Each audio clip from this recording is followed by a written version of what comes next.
Vampire. Hopefully that got your attention. Welcome to Cluny the Scourge's fan video for Vampire the Masquerade Bloodlines. Hi! For those of you who aren't familiar with it, it's a first-person RPG similar in style to, say, Fallout 3 or Deus Ex, and it's one of my top 5 favourite games of all time. I'm reminded of a story. That story being that you get turned into a vampire and end up fighting and killing a bunch of other vampires, which is how any sensible person would want to spend their leisure time. Cue violence, blood drinking, and existential horror. The topic I have chosen with which to express my admiration for Bloodlines concerns, you may have guessed it, a chick. This respectable young lady, to be precise, and her unique role in the game. Black-haired beauty over there's Rosa. Sees the future, so she says. That's right, she's a clairvoyant prophetess. Interesting. Yes. Very interesting. Indeed. You meet her very early on in the game, and she tells you pretty much everything important that's going to happen in the rest of it. It's just that she does so in an extremely cryptic way. Never mind. You wouldn't understand. No shit, like all so-called prophecy, it only makes sense after the fact. And that means that this video, by the way, is basically one big spoiler. I don't care. Well, that's your call, but you have been warned. So, now, join me as I journey into the darkest occult spheres across space and time, into the future and beyond. I don't have time for a monologue. Dude, I'm getting to the point. Work fast. There will be violence, there will be girls, there will be those two things combined. There will be no more talk. Okay, let's go! You had me.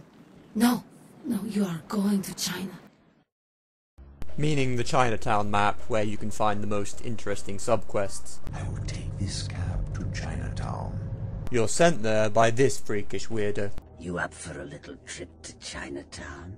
Chinese people's blood tastes good because of all the soy sauce. Chinatown's more liable to off you than 10 Hollywoods. That's an interesting way to introduce yourself to someone. What are you talking about? Why is he smiling? I'm Jack. Smiling Jack, vampire pirate. Ahar, me hearties. I be off to eat the cabin boy now. Just tell me what makes your bits tingle, Jack. Every time I yank a jawbone from the skull and ram it in an eye socket, I know I'm building a better future.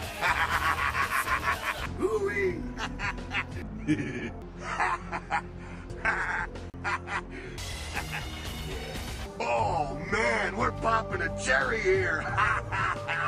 Yeah. Hell yeah, you're feeling it. Perhaps what Rosa should really be asking is not why is he smiling, but rather why is he absolutely batshit. What? Saying that's just me?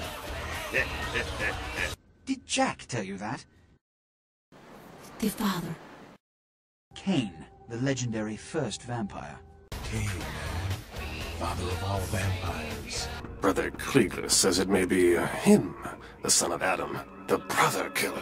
As in the biblical Cain and Abel? Killed his brother Abel and was cursed by God to walk eternity feeding on the blood of his children. Cain isn't so badass. One notch on his belt, and that makes him the most famous killer ever. O child of Cain. I've killed my brother hundreds of times, on Team Fortress 2. Remember, wherever we go, it is the blood of Cain which makes our fate. All we know might be Cain himself. Is it the father behind him? Behind Jack's plans, yes it is, Cain himself making a celebrity guest appearance his agent probably got him a fortune for. I only recently made the acquaintance of Mr. Jack. He intrigues me very much. As a hobby, he helps vampires attain their destiny. I got a driver who can get you where you need to go. Interesting guy, you like him. Good, because a vampire like me was meant to be driven, not to drive. I drive people to their destination. That is who I am. A fugitive and a vagabond shalt thou be in the earth. And the Lord set a mark upon Cain, lest any finding him should kill him. And the mark was Taxico. Where to? You're not making any sense. You chased it for the one at the top of the city. The it she's referring to is this poor man's Ark of the Covenant from Indiana Jones, a recently excavated artifact. The sarcophagus. Sarcophagus? What sarcophagus? Sarcophagus? I might have heard something. Isn't that a nanotech firm? Sarcophagus? I thought they closed that place down after they found that missing cheerleader doped up in the back. Regrettably, no cheerleaders are involved. It is, in fact, The Ankaran sarcophagus. Did LaCroix tell you about the Ankaran sarcophagus?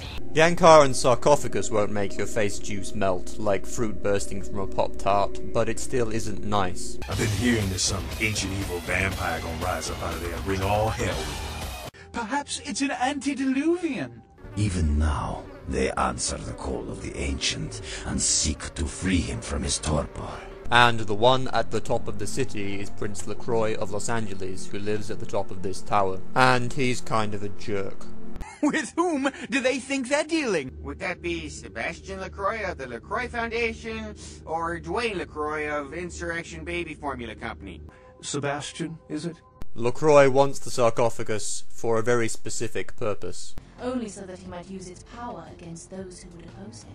Indeed, spend long enough around this guy and you begin to sense a certain pattern to his conversation. The sarcophagus could be power. Power. I'll be powerful enough to crush you like paper. This is a man who needs a hobby. What a dick. And I, like yourself, have been used by him in his desperate quest for power. On the sea. You go looking for the sarcophagus aboard a ship called the Elizabeth Dane, which is a reference to the ghost ship in the 80s horror movie The Fog. You will go to the Elizabeth Dane. I will go to the Elizabeth Dane. The ship's crew was bloodily massacred by a mysterious presence while shipping the sarcophagus, much like that of the Demeter in the novel Dracula. Oh, underground. Her reference to underground refers to your search for the sarcophagus on the lower levels of a museum, but it's already been stolen. It belongs in a museum! You found it in the crypt.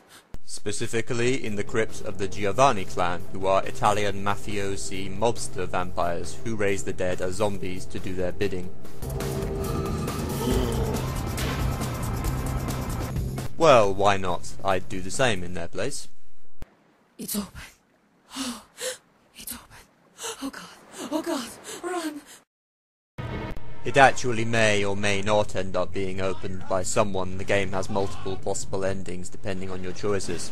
Pretty much the whole plot revolves around control of the sarcophagus by the various factions. You went through all that trouble for the sarcophagus? I don't understand. I'm sorry. Sometimes I see nothing. Disregard what I say. Come on, tell me more. I don't know what I'm saying. Forget what I say. Can you tell me my fortune? I'll pay you.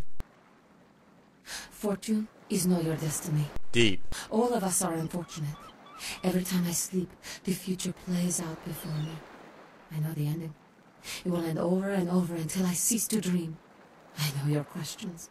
For $100, I'll tell you what you don't want to hear. I need money to leave this place. 100? That's an outrageous price. My fortune is less important to me than my fortune, if you follow me. And besides, you don't seem like $100 a time girl to me. You're over-optimistic, so we'll make it $20. Then ask again. Continue to part 2 to find those questions, and their gruesomely and occasionally entertaining answers. The best bits are yet to come, including dinosaurs, werewolves, and lakes of innocent blood.